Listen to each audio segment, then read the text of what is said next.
Hoje falaremos um pouco sobre Joan Robinson, a dama da economia. Joan Violet Robinson nasceu em 31 de outubro de 1903 em Camberley, Surrey, na Inglaterra, e faleceu em 5 de agosto de 1983, aos 79 anos, em Cambridge, na Inglaterra.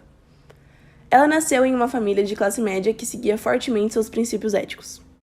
Os conflitos políticos, religiosos e militares oriundos dos princípios de sua família marcaram a personalidade de Joan, baseada no não-conformismo e em uma paixão por desafios.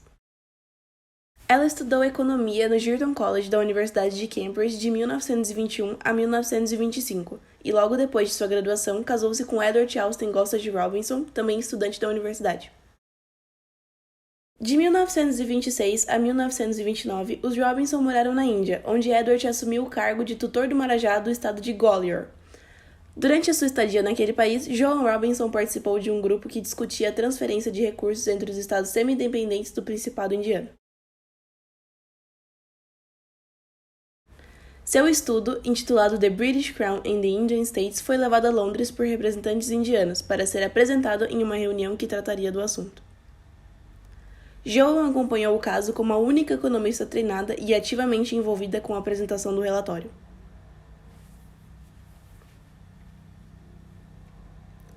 Seu vínculo afetivo e intelectual com o país refletiu em sua permanente preocupação com os problemas dos países subdesenvolvidos. Assim que retornou a Cambridge, iniciou a sua carreira acadêmica na qualidade de supervisora e tutora de estudantes da graduação. Na mesma época, começou a atuar junto ao Partido Trabalhista. Joan aposentou-se em setembro de 1971, mas continuou viajando e dando conferências em várias partes do mundo. No Brasil, proferiu palestras na Universidade de Brasília, na Universidade Federal do Rio de Janeiro, na Fundação Getúlio Vargas e na Universidade Estadual de Campinas. Ela ficou conhecida como a mulher mais importante do pensamento econômico e conhecida pelas suas contribuições para o desenvolvimento e melhoria das teorias keynesianas. Foi uma das líderes dos pensamentos pós-keynesianos, concluindo mais tarde que nem a economia neoclássica nem a keynesiana eram capazes de explicar resultados econômicos de longo prazo. Tinha visões sobre as diferenças de salário, determinação de preços em condições monopolistas e a influência de um mercado com muitas empresas sobre a indústria, produção, preços, bens e salários.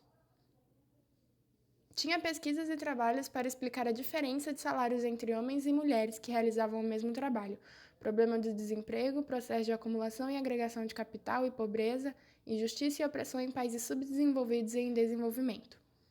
Joan foi uma das criadoras e introdutoras do termo monopossônio, que descreve uma estrutura de mercado que há um único comprador para um produto de diversos vendedores de um bem ou serviço. Sendo assim, o comprador tem o poder de influenciar no preço de mercado da mercadoria. Joan Robinson se formou em 1925, ano em que as minas de carvão no Reino Unido entram em crise e os Estados Unidos ajudam financeiramente com o retorno do padrão ouro na Grã-Bretanha, um dos motivos para a inflação dos Estados Unidos em 1929. Em 1930, Joan participou de debates na Universidade de Cambridge, ajudando a promover a teoria keynesiana. Em 1933, na Alemanha, Hitler alcançou o poder e nos Estados Unidos, o New Deal foi implantado influenciado pela teoria de Keynes. No mesmo ano, Joan lançava sua mais famosa obra, A Economia da Concorrência Imperfeita.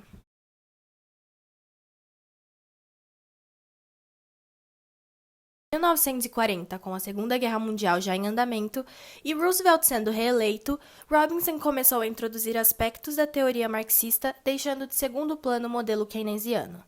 Em 1958, diante da grande fome na China, devido à tentativa de uma coletivização forçada, Joan escreveu An Economic Perspective.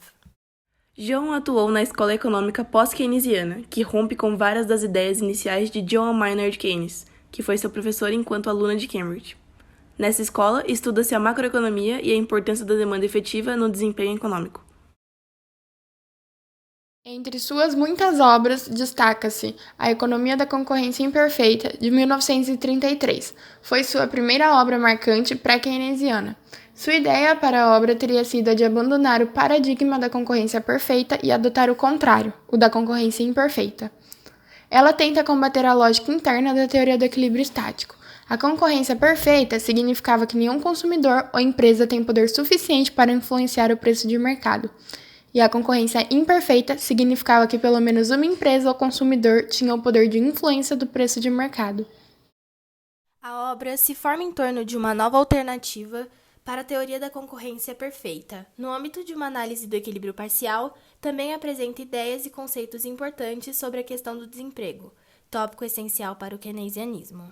Tentando refutar a doutrina que estabelece que os salários são determinados pela produtividade marginal do trabalho, a autora conclui em sua obra que é necessário e possível deixar de forma radical os princípios da concorrência perfeita. Joanne tem outras obras lançadas posteriormente, também muito importantes, como Ensaio sobre a Teoria do Emprego, de 1937, Acumulação de Capital, de 1956, e o Ensaio de Economia Marxista, de 1942. Suas contribuições para a teoria econômica, seus importantes debates teóricos e ideológicos e suas obras e complementações permanecem presentes no estudo econômico. Seus trabalhos ainda causam divergências e atestam a permanente importância do pensamento de Joanne para a compreensão do mundo contemporâneo.